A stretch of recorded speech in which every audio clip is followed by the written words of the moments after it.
Route map क्या है और आपके लिए सबसे बड़ी चुनौती क्या है, बीएसपी पार्टी के लिए सबसे बड़ी चुनौती क्या है। क्योंकि आपको बता दूं उत्तर प्रदेश में 80 लोकसभा की सीट है, जिसमें से केवल 24 आपको लोकसभा सीट के कैंडिडेट उतारे गए हैं।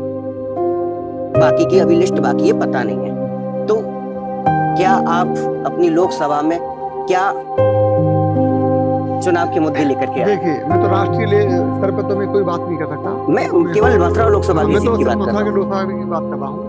मथुरा की लोकसभा में देखिए, हम लोग जो है बड़ी पार्टी और बड़े व्यक्तित्व के खिलाफ लड़ रहे हैं। अच्छा, आपकी चुनौती कांग्रेस से है कि बीजेपी से है? नहीं, कांग्रेस तो अभी उसमें नहीं है, रेस में नहीं है। कांग्रेस का तो अभी कोई कैंडिडेट हुआ ही नहीं अभी तक, बना ही नहीं कैंडिडेट कोई अभी तो हमारी लड़ाई सिर्फ जो वर्तमान में हमारे सांसद हैं उनसे है। पार्टी भी उनकी बड़ी है, व्यक्तित्व भी उनका बड़ा है, लेकिन मेरे साथ जनता है, आप लोग हो, तो देर भी लगती है।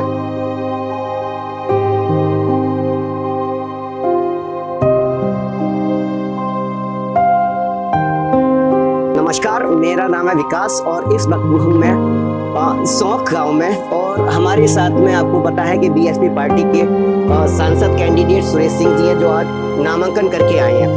और मैं आपको बता दूं मथुरा वृंदावन में केवल 3 कैंडिडेट अभी उतरे हैं और दूसरा तो कैंडिडेट अभी उसका पता ही नहीं है, जिसने विजेंद्र सिंह जी ने डर के मारे बीजेपी ज्वाइन कर ली है। तो सुरेश सिंह जी, बहुत बहुत स्वागत है आपका हमारे चैनल में। मैं इतना जानना चाहता हूँ कि 2009 से बात करें या उससे पहले की बात करें, मतलब क्षेत्रीय पार्टियों में मायावती जी 5 बार मुख्यमंत्री रही भी हैं, लेकिन सांसद अभी तक नहीं हो पाया है। आप मुझे इतना बताइए कि 2009 में जयंत चौधरी जी रहे, 2014 से लेकर 2024 तक हेमा मालिनी रही, तो आप अपने आप को कहाँ स्थापित करते हो?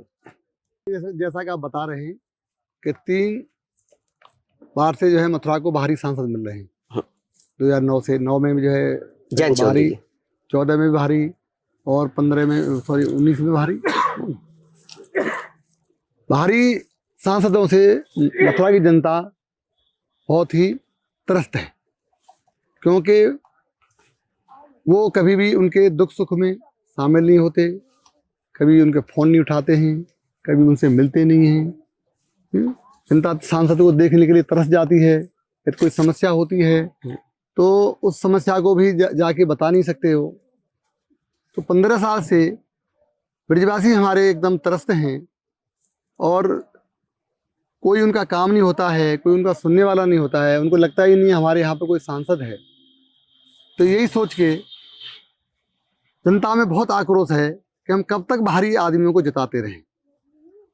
जो जोश है और आक्रोश है जनता के अंदर बाहरी प्रत्याशियों के प्रति, उसी को ध्यान में रखते हुए मैं अपनी बहुजन समाज पार्टी से लोकसभा के लिए अपना नामांकन मैंने किया है। ठीक है, आप मुझे इतना बताइए कि आपके क्या फैक्टर्स रहेंगे जनता के लिए, वो कौन सा मुद्दा रहेगा जो 15 साल से जनता के बीच नहीं है? आप किन कारणों से जनता के बीच जाएंगे? मेरा सबसे पहला मुख्य जो कारण रहेगा बाहरी और स्थानीय। मैं बताऊंगा कि बाहरी जितने प्रत्याशी आपके रहे, सांसद रहे, वो अभी कभी कभी आपके दुख सुख में साथ नहीं आए, कभी भी वो कोई काम नहीं आए।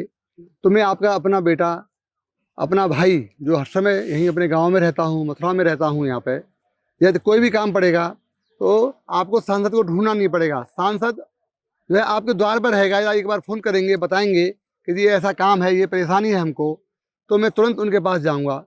लोगों को एम्स में या और जगह पर चिट्ठी लिखवाने के लिए बार बार घूमना पड़ता है, अधिकारियों पे कोई काम पड़ता है तब भी सांसदों की ज़रूरत पड़ती है, तो उनके लिए कोई नहीं मिलता। लेकिन मैं उनको 24 घंटे हर समय उनकी सेवा में हाजिर रहूँगा। मुझे आप इतना बताइए कि जब भी हम मथुरा और वृंदावन की बात करते हैं तो विकास केवल लोकसभा का विकास केवल मथुरा और वृंदावन में ही दिखाई देता है। तो आप मुझे बताओ, मथुरा और वृंदावन के अलावा इतना बड़ा क्षेत्र है, 5 विधानसभा आती हैं यहाँ पर, तो मथुरा और वृंदावन के अलावा कोई अस्तित्व दिखाई देता है आपको? मुझे तो आपके मथुरा वृंदावन में कोई विकास नहीं दिखाई देता है। मैं गाँव में रहता हूँ, मथुरा भी जाता हूँ, वृंदावन भी जाता हूँ। अच्छा, तो सभी रोड टूटे पड़े हैं। अच्छा। हाँ, आज मैं नामांकन दाखिल करने गया, अच्छा, तो पूरा रोड टूटा पड़ा था। धौली प्याऊ से लेके आपका मयूर विहार कॉलोनी तक, अच्छा। इसके आगे आप देखिए उधर जाते हैं जन्मभूमि तक, आप उसके आगे चलिए वृंदावन चलिए, अच्छा। आप जो मुख्य रोड है जिसमें सब जो है हमारे वीआईपी दौड़ते रहते हैं, छठी करा से और वृंदावन 5-6 किलोमीटर की कैसी स्थिति है। आप गाड़ी को 30 स्पीड से नहीं चला सकते। तो मुझे कहीं भी विकास नहीं दिखाई देता।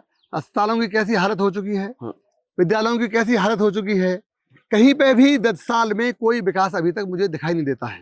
ये मामला सिर्फ मथुरा वृंदावन का नहीं है, ये पूरा अपने पूरे मथुरा जिले का है कि ये विकास पूरा मथुरा जिला मांगता है। हमको इन सभी चीज़ों पर ध्यान देना है। और पहले जितने सांसद रहे वो एक जमुना शुद्धिकरण का बड़ा अभियान चलाते रहते हैं हमेशा। और मुझे अभी आज जो है जब मैं नामांकन दाखिल करने गया और उसके बाहर आया तो आपके पत्रकार बंधु जिनकी मेरे ऊपर बहुत कृपा है, आशीर्वाद है, वो लोगों ने मुझे एक सवाल पूछते रहे कि जमुना जी के बारे में आपको क्या कहना है। तो मैं उनको बताता रहा कि जमुना जी के बारे में सब लोग बोलते रहते हैं कि जमुना जी साफ हो जाएगी। उमा भारती जी ने बोला, वो भी चली गई हैं। अब ये है, अभी 10 साल में कोई परिवर्तन नहीं हुआ है। मैं जमुना जी को साफ करा पाऊँ नहीं करा पाऊँ तो मेरी तो पार्टी बहुत छोटी है, लेकिन जमुना जी को सफाई अभियान को मैं दिल्ली में इतनी जोर से उठाऊंगा कि उसकी गूंज आपको पूरे मथुरा में सुनाई देगी। अच्छा, आप मुझे बताइए कि आपके शौक में लोग कहते हैं कि आपके कई सारे स्कूल्स हैं, कॉलेज हैं, लेकिन मैं देख पा रहा हूँ जब भी मैं प्राइमरी स्कूल की ग्राउंड रिपोर्टिंग करने जाता हूँ तो वहां पे एक टीचर मिलता है और बच्चे नहीं मिलते हैं। तो आपकी पहल क्या रहेगी मथुरा के प्राइमरी स्कूलों को सुधारने के लिए? देखिए, मेरे तो हमारे कई स्कूल नहीं, कॉलेज नहीं, हमारा तो यही कैंपस है, एक ही है, एक ही स्कूल है, विद्यालय हमारा। अच्छा ना, यहीं पे हमारा गौशाला है। अच्छा। और एक कॉलेज है, छोटा सा है हमारा मामला, ज्यादा बड़ा नहीं है। अच्छा, इसे छोटा सा बोलते हो आप? हाँ, और जो है और लेकिन यहाँ पे हमारे यहाँ स्कूल मैंने 8 स्कूल गोद भी ले रखे हैं गवर्नमेंट। अच्छा। यहाँ प्राइमरी जो है वहाँ हमारे यहाँ व्यवस्था ठीक है। अच्छा, तो हम ध्यान रखते हैं, टीचर भी अच्छे हैं, उनको मोटिवेट करते हैं हम लोग ना। उसको सुधारने के क्या उपाय होंगे, मैं ये नहीं, पूछ रहा वो हूँ? हमने सुधार रखे हैं ऑलरेडी अपने यहाँ तो। अरे मथुरा में और आपको स्कूलों में बता ना, दूं, और देखिए और स्कूलों में हम लोग देखेंगे पूरा हमारे पास पूरा प्राइमरी सेक्शन का वो है। मैं एक यहाँ पे एक न्यास चलता है उसका मैं वो संयोजक हूँ यहाँ पे मथुरा जिले में। क्या नाम है उसका? उसका जो है शिक्षा कायाकल्प ना। अच्छा। उसमें मथुरा के जितने अधिकारी बिजनेसमैन जो बाहर रहते हैं ना वो सभी उसमें सहयोगी हैं। अच्छा। तो हम लोग बैठक करते हैं, तो हमने अराउंड 1 से 80 स्कूल गोद ले रखे हैं। अच्छा। हाँ, उन स्कूल की व्यवस्था हमने बहुत अच्छी कर रखी है, उसमें सरकार का कोई लेना देना नहीं। कुछ एक आध स्कूल के नाम बताइए आप जो आपने बाटी में स्कूल, बाटी में हमारे यहाँ पे जंगली में स्कूल है, अपने गांव में स्कूल है। मुझे नाम बताइए स्पष्ट। प्राइमरी की स्कूल की बात कर रहा हूं। प्राइमरी में नैनू में जो आपने अच्छे कर रखे हैं, गोद ले रखे हैं आप, उन स्कूलों के नाम मेरे अकेले नहीं गोद रखे, पूरे जिले में ले रखे हैं। आप 1 से 80 आपने जिनका कल्याण किया उनके नाम बताइए आप। एकदम प्राइमरी स्कूल है हमारा यहाँ नैनू में है। अच्छा। अक्खा में भी है। अच्छा।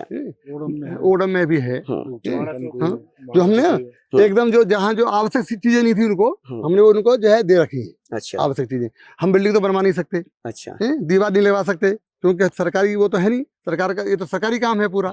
हम दीवार लगवाएंगे तो सरकार हमारे सामने आ जाएगी। फंड रेज करवा के कुछ तो बनवा सकते हो। लेकिन अनुमति हमें उनकी चाहिए, अधिकारियों की ना। तो आप कर सकते हो, सांसद बनने वाले हो। नहीं बनेंगे तब करेंगे, अभी भी करा रखी है हमने, बहुत सारी जगह पे कराई है, ऐसी बात नहीं है। ठीक है। मैं आपको बता दूं, अगर लक्ष्मी नगर का मैं थोड़ा सा जिक्र करूं तो डंपिंग ग्राउंड सबसे बड़ी समस्या है वहां पे।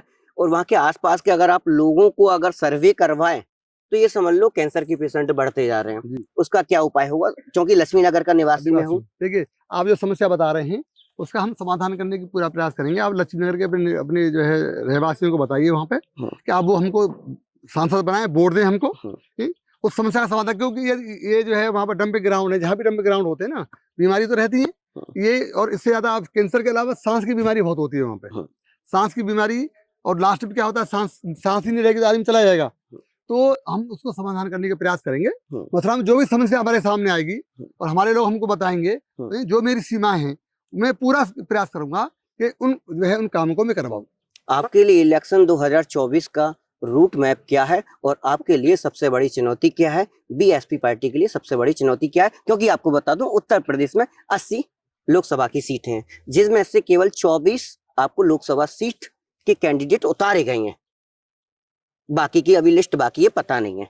तो क्या आप अपनी लोकसभा में क्या चुनाव के मुद्दे लेकर के आए? देखिए, मैं तो राष्ट्रीय स्तर पर तो मैं कोई बात नहीं कर सकता। मैं केवल मथुरा लोकसभा की सीट की बात कर रहा हूं। मथुरा की लोकसभा की बात कर रहा हूँ। मथुरा की लोकसभा में देखिए, हम लोग जो है बड़ी पार्टी और बड़े व्यक्तित्व से के खिलाफ लड़ रहे हैं। अच्छा, आपकी हमारे चुनौती कांग्रेस से है कि बीजेपी से है? नहीं, कांग्रेस तो अभी उसमें नहीं है, रेस में नहीं है। कांग्रेस का तो अभी कोई कैंडिडेट हुआ ही नहीं अभी तक, बना ही नहीं कैंडिडेट कोई अभी।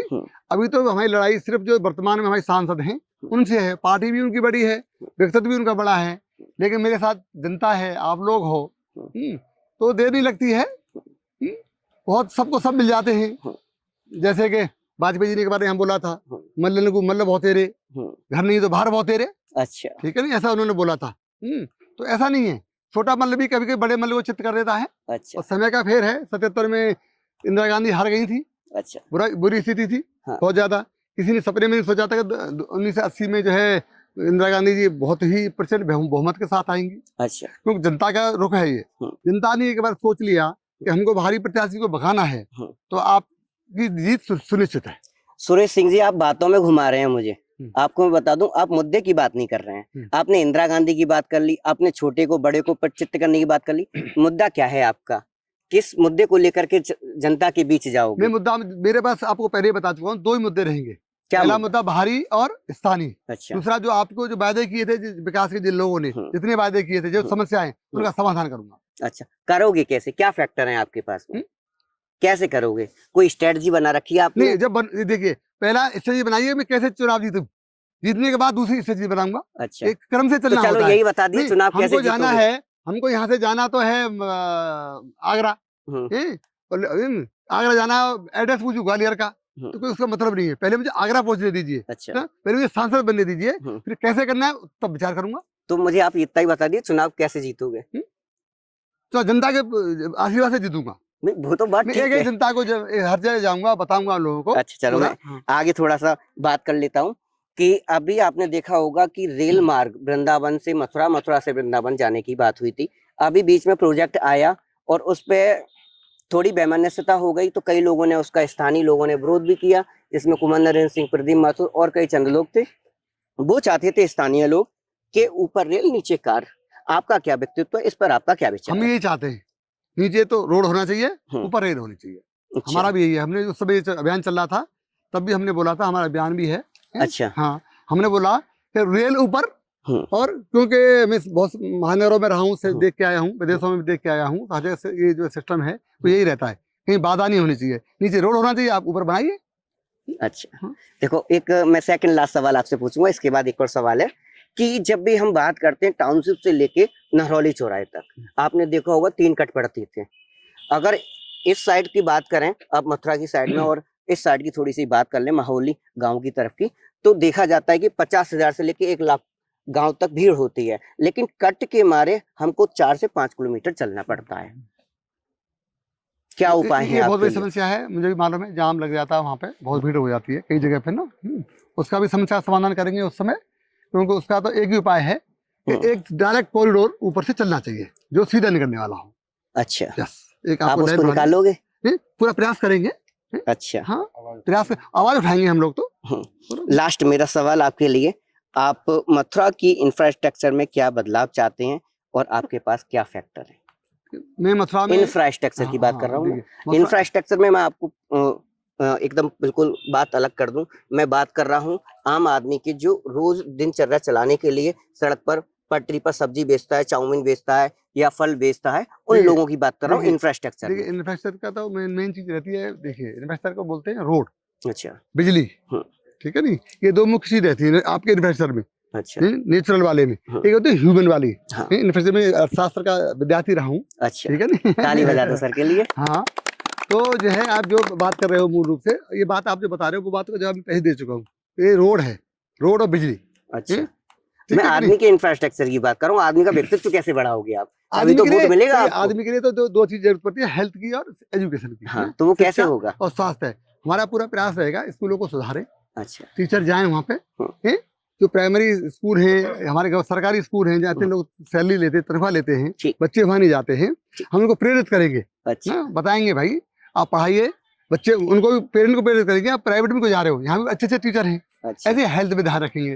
ठीक है, ऐसा जोर जबरदस्ती है नहीं कि ये तो है नहीं कि मेरी सरकार बन रही है मैं उनको बोल दूं। मैं उनको निवेदन कर सकता हूँ। और हमेशा निवेदन विनम्रता से किया जाता है, तो कोई कैसा भी अधिकारी हो, कैसा इंसान हो, वो बात को मान जाता है। ऐसे तो आपको चाय पसंद है कि कॉफी? मैं तो जो है दोनों पी लेता हूँ, मेरी दोनों चीजें हैं बढ़िया। अच्छा। चाय पी लेता हूँ। तो मैं आपको बता दूं, सर से बहुत अच्छी वार्तालाप हुई और मथुरा के जो तमाम मुद्दे थे, मैं यही सोच करके यहाँ पर आया था कि सर से वार्तालाप हो, 1-to-1 कांटेक्ट हो।